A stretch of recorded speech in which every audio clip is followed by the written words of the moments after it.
I finally watched Predator Killer of Killers, and it was as amazing as the hype has been. Now, I'm not gonna go out there and say that this is the best Predator movie. I still think the original with Arnold Schwarzenegger is the best Predator movie because that's the one that started the franchise, and it's just a well-made action film, and it was one of the biggest franchises in the 80s, and it spawned so many sequels.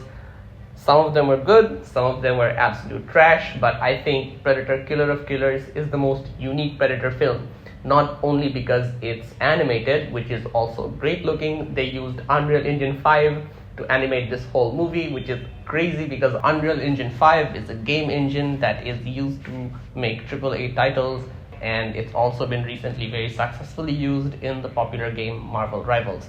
Now, animating this whole movie with a game engine gives this its real unique look, and I think how it's lit, how the shots are filmed are really amazing, and that this movie has the best action out of all the Predator projects. It's just the perks of the medium, being able to have great camera movement, no cuts in the action, no stunt people to edit out. They can just let loose with creative choreography, and I think that each new type of Predator that we saw introduced new and interesting versions that we haven't seen before. The film is a pseudo-anthology film focusing on 3 short stories first, then transitioning into a third act climax in the Predator homeworld. Now, the first story we see is of a Norse woman called Ursa. Now, the theme of this story is very simple. It's about revenge.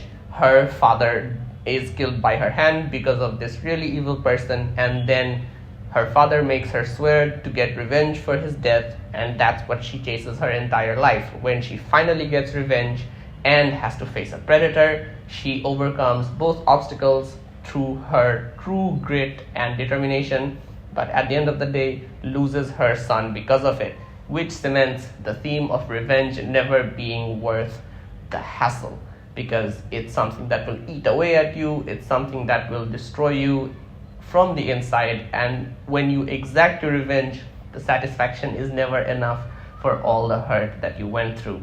And then we transition into the second story of 2 brothers in feudal Japan, and that story is about the brotherhood between 2 people and how competition can get in the way of true friendship.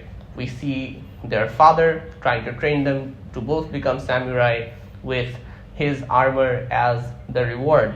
Now, after they train with sticks, they're given swords. One brother refuses to fight, while the other, determined to gain admiration from their parent, goes and attacks his own brother. And this starts a rivalry that also lasts a lifetime. The brother that runs away decides to become a ninja, but eventually he refused to attack his brother, which seemed honorable. But in the culture of Japan, being a ninja is considered less honorable than being a samurai, because unlike ninjas, samurai had a very strict code they had to follow and was widely considered to be the most honorable position. Now, the brother we initially assumed to be more honorable is going to a less honorable path, and the brother we assumed were less honorable goes through and becomes a proper samurai, one of the most honorable positions in Japan. Now, after years, when their father passes away, the brother comes back, also tries to exact revenge on his brother and get even. When the ninja initially goes in, I think this is some of the best action in the movie, with him trying to stop the guards from tolling the bell towers, announcing his presence. But at the end of the day, even though he tries really hard, the bells eventually get rung and he gets notified anyway. So this reminded me of all the times in video games I tried to play stealth missions stealthily the way it was, designed to be, but then failing anyway and just gunning it down. And that's what happens in this story as well. When he finally gets to his brother, we can see a new type of predator stalking them, waiting for them to determine who is the better killer. Now, after he marks his brother's cheek, that's all he was there for. He was never here to kill him. The banister breaks and his brother falls, making us assume that he is also dead. This prompts the predator to start attacking him, which really freaks him out, and he starts to run away from it. We see some really cool action, him trying to use the other guards as bait to slow the predator down. And the other thing that I really like about this predator, that unlike other predators, he only has 2 mandibles, the lower ones, and this makes him look like an Oni, which is a popular Japanese demon. And I think that his weapon, a chain with a kunai, made popular by Scorpion in Mortal Kombat, is one of the coolest Predator weapons we've seen. And after running away from him, the two brothers unite, and we see that the brother that fell also fell in the pond and he's alive. They both fight the Predator, and in the end, the brother who becomes the samurai eventually passes away, leaving the ninja behind. The third story is of a World War II pilot, and I think this is my least favorite part of the movie, because the character tries to be funny, tries to be this MCU quippy kind of guy, but it takes me out of the story quite a lot. He just gets stuff done by being lucky and observing obvious things.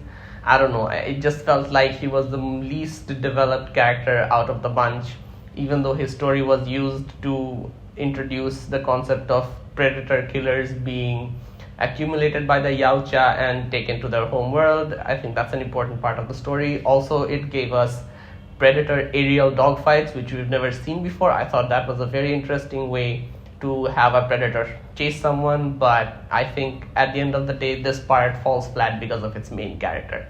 Now, at the end, we can finally see that they're brought to the predator home planet, and for the first time, we see a predator king. Now, I think this is the coolest looking predator we've ever seen in the universe.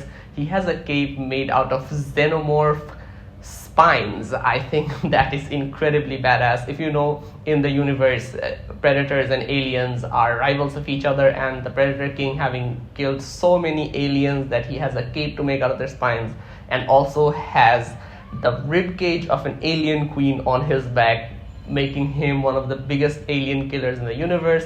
And his mask is also the skull of another bigger predator. Just by these, you can tell that this is the baddest, meanest, and most powerful predator that we've ever seen in this universe. And he makes the three fight to death before one of them can face him. But the humans, even though none of them understand each other's languages, start to fight initially. But the brother, who was the ninja, tries to stop Ursa from killing him, just to work together, because the predator that hunted them was only defeated because of him and his brother working together. Now, Ursa just wants to die in battle so that she can go to Valhalla and meet her son again, but the brother that was the ninja kind of wants to live, so the first part of the climax goes like that they're trying to work together. So I forgot to add this when I was recording with my camera, but the gun that the Predator King gives Torres in the third act is the same gun that was given to Danny Glover at the end of Predator 2, and it also made a cameo at the end of Prey. And that's basically it. And this gun is basically the only connecting tissue between the whole Predator universe for some reason, but it's nice to see that the director kept that going. Eventually, they bring out this giant beast, which I also like the design of. This reminded me of Obi-Wan and Padme and Anakin's execution in Attack of the Clones in the Geonosian arena, and they released massive animals to kill them as well. It just reminded me of that. And after that, that monster swallows the pilot guy. He doesn't die, of course, because he's the luckiest MF in this whole movie. And then Ursa and the Japanese guy, they stop fighting and take down the monster together.